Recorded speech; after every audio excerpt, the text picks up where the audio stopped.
गणेशोत्सव सृजन से विसर्जन तक का जीवन का उत्सव ओशो। सभी मित्रों को गणेशोत्सव 2025 की हार्दिक बधाई और ढेरों शुभकामनाएं। मेरा नाम है ईश्वरपाल सिंह। स्वागत है आपका इंडिया आजकल टीवी के एक नए वीडियो में, जिसमें हम बात करेंगे ओशो के एक छोटे से डिस्कोर्स यानी प्रवचन की, जिसमें उन्होंने भगवान गणेश के वार्षिक त्योहार के अंतर्निहित मर्म की बड़ी खूबसूरत मीमांसा पेश की है। गणेशोत्सव की ऐसी व्याख्या शायद ही किसी ने की हो जैसी ओशो ने की है। हिंदू पर्व गणेशोत्सव के ओशो के ये विचार सभी धर्मों के लोगों को जानने चाहिए, क्योंकि इसमें जीवन का गहरा मर्म छिपा है। पहली बार जब मैंने एक हिंदी त्योहार की ऐसी गहरी टीका पढ़ी तो मैं दंग रह गया, और मैं दावे के साथ कह सकता हूं कि आज जो लोग भी यह पर्व मनाते हैं वो भी इसके गहरे मर्म को नहीं जानते होंगे। तो बहरहाल मैं भूमिका लंबी नहीं बांधूंगा, सीधे विषय पर आता हूं। तो पेशे खिदमत है गणेशोत्सव की को लेकर ओशो के उद्गार। परमात्मा जन्म देता है, मृत्यु देता है, एक हाथ से जन्म देता है, दूसरे हाथ से जन्म वापस ले लेता है।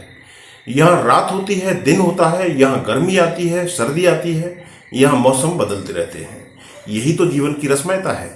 सही विरोध का, सही द्वंद्व का मिलन है। अगर इकहरा होता जीवन तो इसमें रस नहीं होता, इसमें समृद्धि नहीं होती।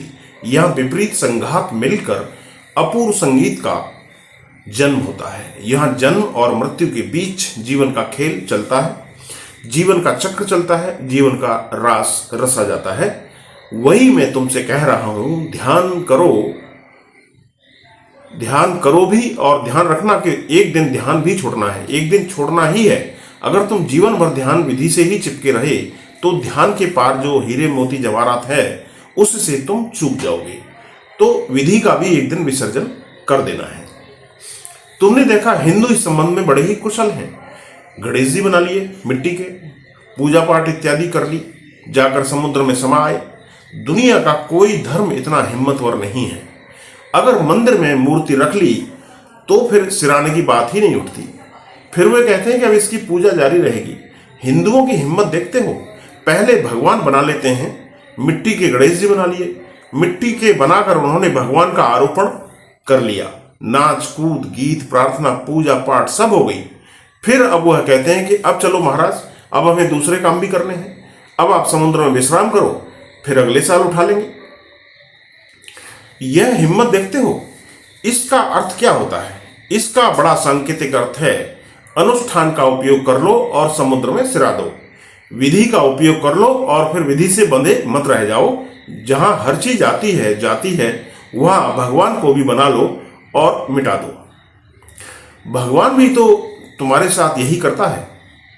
जो भगवान तुम्हारे साथ करता है वही तुम भगवान के साथ करो। यही सज्जनता का धर्म है। वह तुम्हें बनाता है, मिटा देता है। उसकी कला तुम भी सीखो, तुम उसे बना लो, उसे विसर्जित कर दो। जब बनाते हैं हिंदू अपना गॉड तो कितने भाव से बनाते हैं। दूसरे धर्मों के लोगों को बड़ी हैरानी होती है कि कितने भाव से बनाते हैं, कैसा रंगते हैं, मूर्ति को कितना सुंदर बनाते हैं, कितना खर्च करते हैं, महीनों मेहनत करते हैं। जब मूर्ति बन जाती है तो कितने भाव से पूजा करते हैं, फल फूल अर्चन भजन पूजन कीर्तन सब कुछ करते हैं। मगर हिंदू बड़े ही अद्भुत लोग हैं। फिर आ गया उनके विसर्जन का दिन। फिर वे चले बैंड बाजा बजाते हुए, तो भी नाचते जाते हैं। जन्म भी मृत्यु है, मृत्यु भी नृत्य है।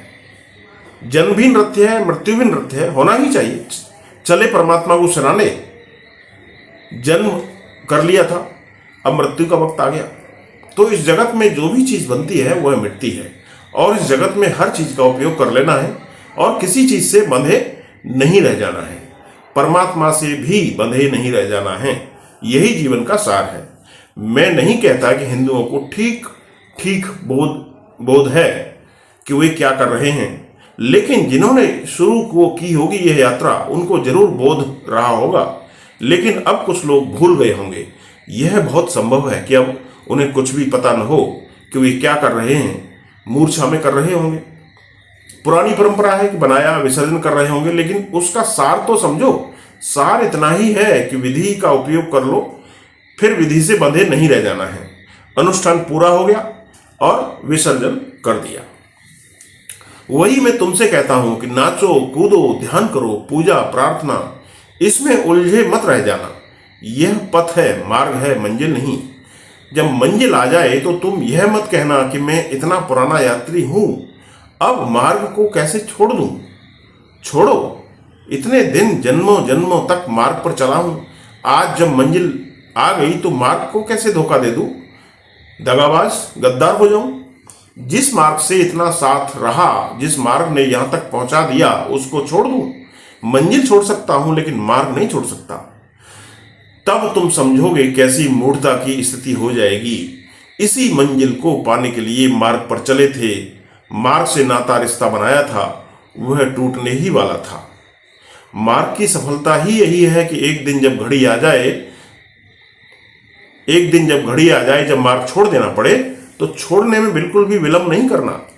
यमराज सामने खड़े हो तो स्वागत करना, धन्यवाद देना कि आ गए प्रभु, आ गई प्रभु मिलन की बेला।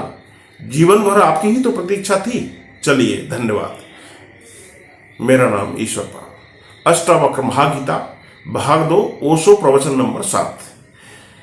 इस वीडियो में इतना ही। मिलते हैं ऐसे ही किसी और वीडियो में। और आपने ये वीडियो आखिर तक देखा उसके लिए आपका बहुत बहुत धन्यवाद। आप देखते रहिए हमारा YouTube चैनल इंडिया आजकल, सच खबर हर पल। आप वीडियो लाइक कर रहे हैं, YouTube कमेंट बॉक्स में कमेंट भी कर रहे हैं, शेयर और सब्सक्राइब भी कर रहे हैं, इसीलिए यह चैनल बड़ी तेजी से दिन दूना रात चौगुना तरक्की भी कर रहा है। उसके लिए आपका बहुत बहुत शुक्रिया, धन्यवाद। जय हिंद।